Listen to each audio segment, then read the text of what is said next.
Greetings, brethren and sisterin. A slightly different flavor tonight. Are you listening carefully? Good. This is the first mini-issue. You know, a mini-issue. Like potholes. Or whatever it is that those pricks phone up LBC radio for, and say, "And I'll tell you for why." Tonight you find me abroad. Don't worry, I haven't broken lockdown rules. I mean, I probably have, actually. Thanks to that gibbering jackanapes in number 10, no one knows what they are. I still voted for him, obviously. Frankly, I'd vote for a piece of shit as long as it was wearing a blue rosette. I did once, but you know, Ian Duncan Smith didn't have much box office. When I say abroad, I mean in the traditional sense. I am in England. In fact, I am in the most haunted town in all England. The uninitiated will tell you that is Pluckley, Pendle Hill, or Penge. But it is, of course, Basingstoke. As has been long documented, Basingstoke is the most haunted locale in the world. The fact that the town was built upon an ancient Navajo burial ground and an open hellmouth are likely to be contributing factors to its dark and miserable presence. Though being situated near Andover probably hasn't helped much either. Tonight you catch me striding manfully through the Holy Ghost ruins, the ancient graveyard in South View, wearing a full linen suit and espadrilles. A powerful, spiritual place, with its dark, looming, tumble-down structures, sinking gravestones, moonlight and rising mists. A place where successive generations have performed primal, goat-legged outrages and imbibed scrumpy. It is also famous locally for being the burial site of Mrs. Constance Bludgeon, who was buried alive here in 1766. School children smoking tabs, not far from where I'm standing now, heard her muffled cries. The wretched woman had apparently drunk poppy water, an early form of cinzano, putting her into a coma, and was subsequently pronounced dead by a sloppy junior doctor looking to leave early for the weekend, as he had 2 hot tickets to see Shed 7 play in the After Dark Club in Reading.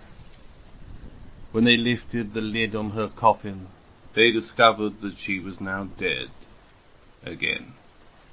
But her scratching fingers had totally ruined the underside of the lid and her manicure. It is said, sometimes Bludgeon's disembodied and slightly slurry voice can still be heard in the churchyard, crying out, "Come on, enough's enough. Let me out of this bloody thing." How was that? Actually, can we just stop there? I think I've trodden in some dog's muck. It's got in the grooves of my shoe. You haven't got a pen or something I can scrape it out with, have you?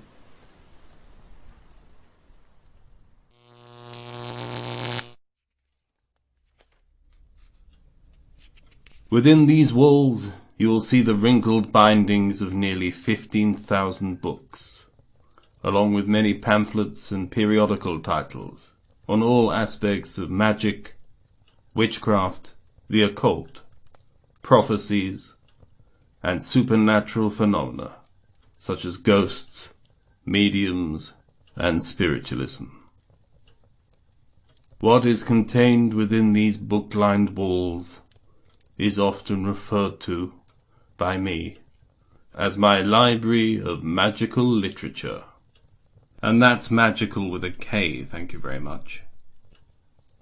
The publications housed within these walls are of some of the rarest kind, dating from between 1472 and the 21st century. This includes many grimoires, such as the Book of St. Cyprian, the Fourth Book of Occult Philosophy, and the Magus. Though the rarest book of this collection is The Devil's Tune by Ian Duncan Smith, which is actually a first edition which he signed, though I've actually found out recently that makes it worth less. The treasure of the entire collection is, of course, the Book of Basingstoke, the 1938 volume by the theologian Paul Bury, as well as containing many practical household tips. It includes spells for warding off Dutch ostlers, charms for healing, and instructions on how to make the Hand of Glory in order to render oneself invisible. More importantly, though, it lays down for the first time accounts of the notable crimes and supernatural events that have taken place in Basingstoke over the years, which, using my seductive brown voice, I will now convey, making them come alive for you, the listener.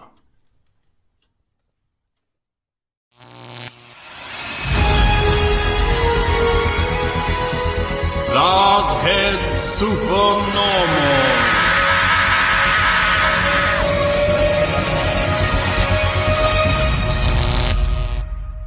Now, a word from our sponsors. You don't know what you're dealing with, lady. From the darkest corner of the imagination to the outermost reaches of insanity and terror. It's when your dreams turn to nightmares. You are not going crazy. And your nightmares turn on How much you. you think I need help? The terror that hides in your mind. Somewhere out there, something lies watching, waiting. They're coming. They're getting closer.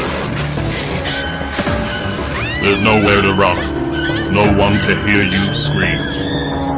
Buy an extendable dining table at Oak Furniture Land today. Your life may depend upon it.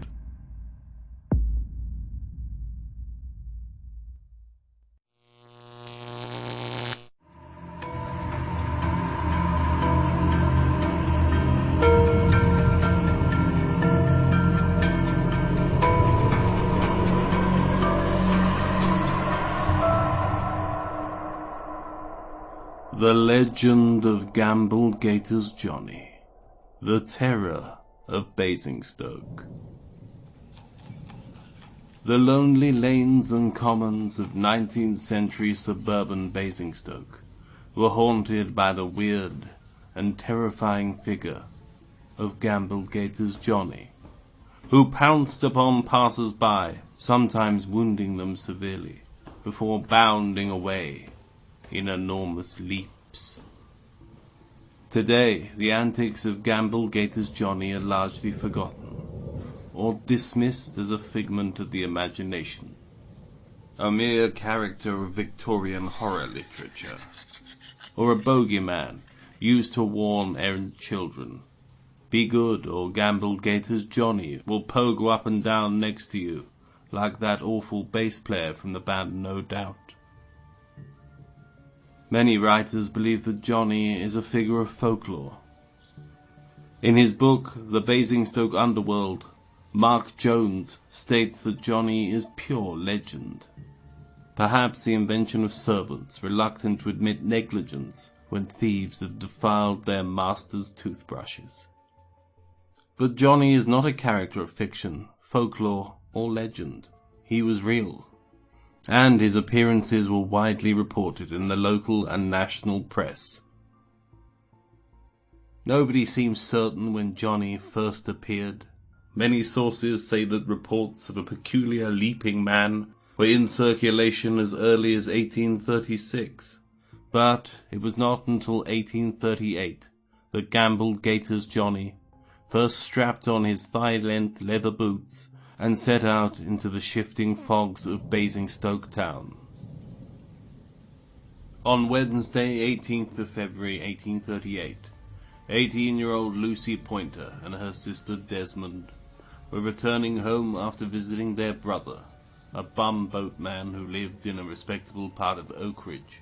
Lucy, slightly ahead of her sister, was passing Shooter's Way, when a figure leapt out upon her from the shadows.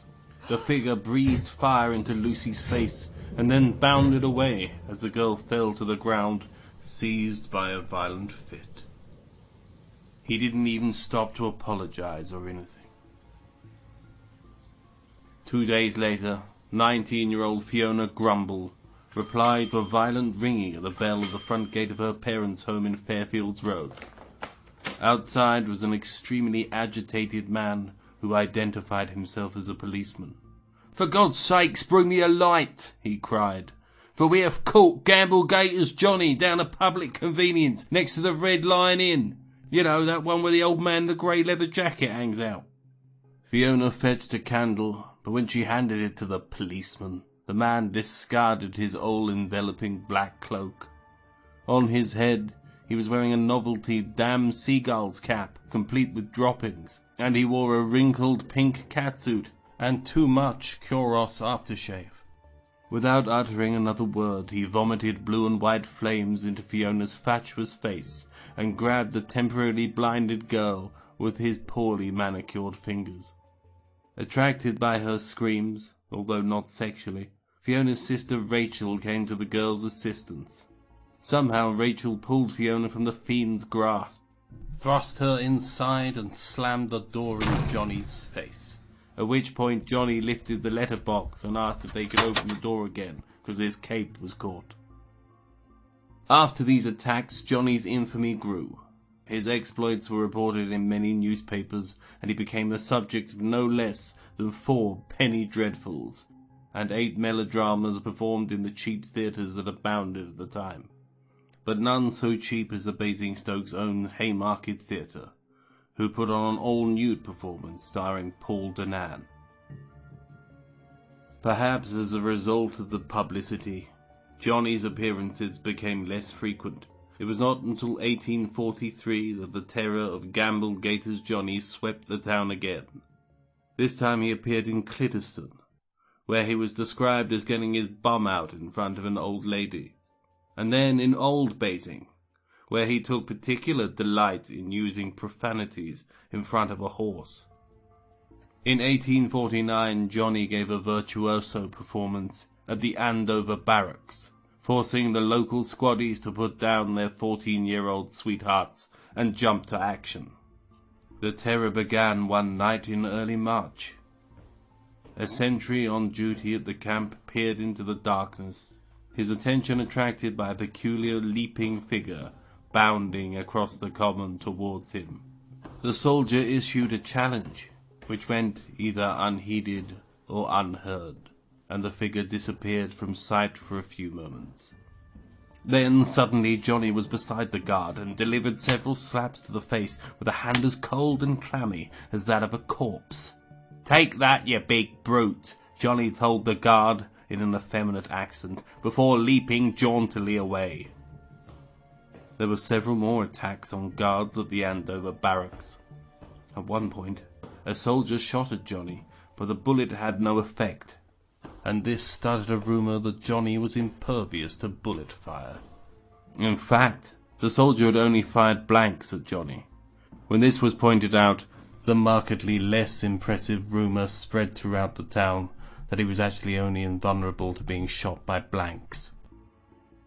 But just who or what was Gamble Gator's Johnny? A ghost? An alien? A demented circus kangaroo? Or just some bloke twatting about? To this day, no one can say for sure, and it is for this reason, more than any other, that it remains a mystery. Now, a word from our sponsors. But he thinks he'd blow your mind. There's a Laars man waiting in the sky. He's told you not to blow it, 'cause he knows you're all worthwhile. He told me there, let the children lose it. Let the children use it. Let all the children boogie. Imagine a world filled with haunting melodies and rock classics, where the music carries you away. What the world needs now is Laars, sweet Laars. He's the one thing that there's just too little of. The world needs now is Laars, sweet Laars. No, not just for some, but for everyone. Experience the look of Laars, the perfect multi-mood collection featuring the very best of Laars Head's self-inspired favorites. The look of Laars is in your eyes. The look, your smile can't disguise. No other collection gives you timeless classics by Phil Collins, Simply Red, Enya, and Crazy Town, matched only by the sublime majesty and power of Laars Head's phenomenal voice. Laars is Christmas, you gave him your heart, but the very next day he gave it away. This year, to save you from tears, give it to someone less special. Buy this remarkable double album today and surrender to your passion.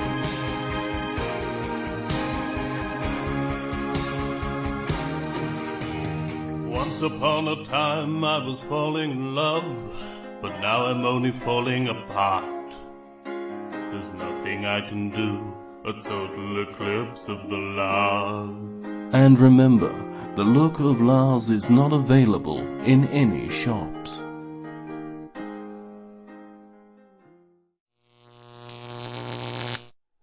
You've probably heard of Jack the Ripper, Spring-Heeled Jack, and Jack Runcible, the party ham. But here is the story of Jack the Nipper, the terror of Winklebury. The identity of the tormentor of 3 women in the East End of Basingstoke in 1888 has remained a mystery, but the case has continued to horrify and fascinate, and sometimes even arouse. Between August and November 1888, the Winklebury area of Basingstoke was the scene of 3 horrible assaults. The perpetrator, a diminutive, shadowy figure in an outsized nappy and drawn-on monocle, was later dubbed Jack the Nipper. To make things worse, the women involved were those lovely Cockney tart-with-a-heart types that you see in films, and they were all brutally chastised. The first incident took place on the 31st of August 1888. 35-year-old Fiona Gullington was plying her trade outside the Winkle public house when Jack waddled inexpertly towards her. Hiding the fear that was gripping her, Gullington casually extracted a cigarette from her box and asked the small stranger, "Here, you got a match?" An impish gleam entered Jack's eyes as he considered his response. "Why, yes," he returned silkily. "Your face and my arse." Gullington was of course crushed. There was literally nothing she could say. The next incident took place 3 weeks later. Young Lucy Kingsbury was touting for knee tremblers outside the Three Barrels Tavern when she was approached by Jack. Lucy, who had heard about the earlier incident with Gullington, was naturally set on edge, and garbled to the tiny snide, "You looking for business, young sir?" Jack paused, then theatrically wiped some spittle from his eye, and told her, "Say it, don't spray it." Then, with a wicked laugh, Jack turned and shuffled awkwardly away into the acrid yellow mists of Victorian Winklebury. Yet it was Jack's third and final victim that saw the full extent of his fury and his childish wordplay. 19-year-old local harridan Lucy Jones was standing outside Winklebury's lonely shopping parade, beneath the canopy of the Elmwood convenience store, when Jack toddled slowly towards her from the shadows. His distinctive appearance instantly put her on alert, but it quickly dawned on her that the best way to avoid running afoul of the young miscreant was simply to remain silent. Jack continued to regard Jones for some time, his head cocked to one side as though appraising her. Remaining resolute, Jones continued to not engage with him. Finally, Jack lifted a small hand, and by wiggling his tiny digits, motioned for her to come closer. Without thinking, Jones did as instructed. When she was standing before him, Jack suddenly laughed into the sad harlot's face, and asked, "Do you always come when someone fingers you?" Realizing that she'd been savagely had by Jack, Jones promptly ran away and threw herself under an offal wagon. To this day, no one knows the true identity of Jack the Nipper, and startlingly few people even care.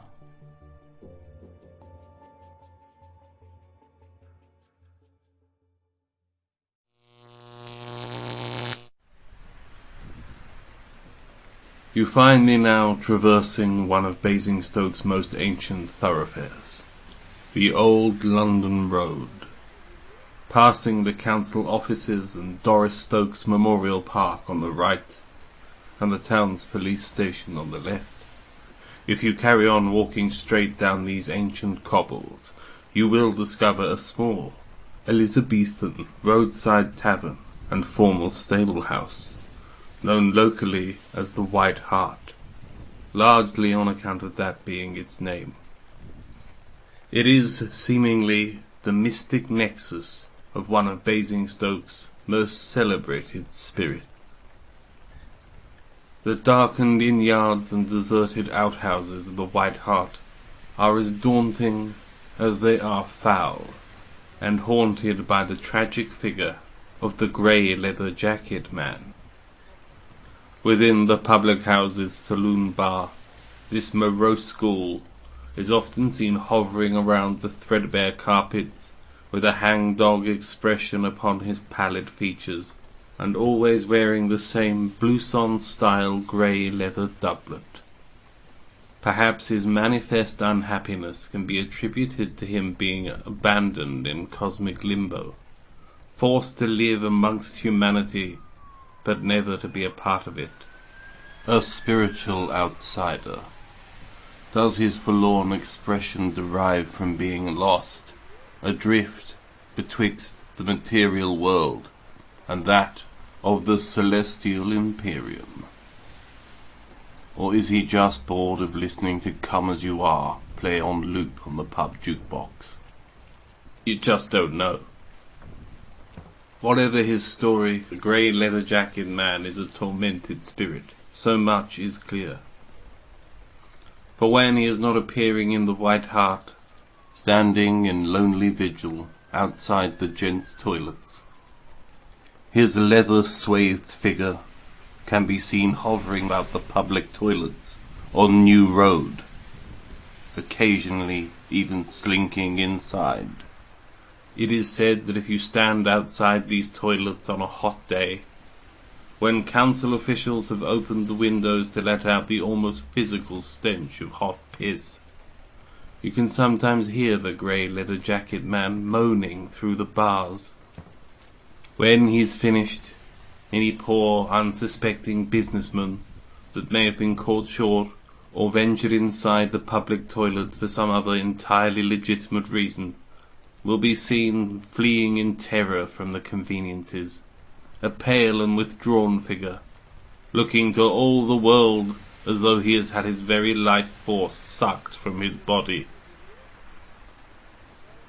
And so it is, through the nefarious activities of the grey leather jacket man, that Basingstoke has its most enduring oral tradition.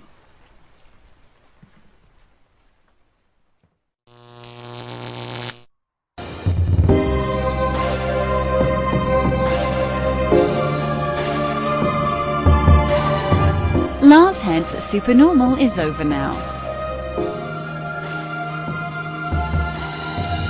Written and performed by Laars Head. Researched by E.O. Higgins and John Patrick Higgins. With additional music and noises by Thessalian Studios. Produced by E.O. Higgins.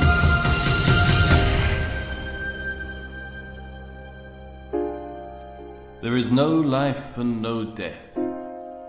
Merely a misunderstanding of the ever-decreasing energy of vibration. I am at the center of that energy, swaying gently.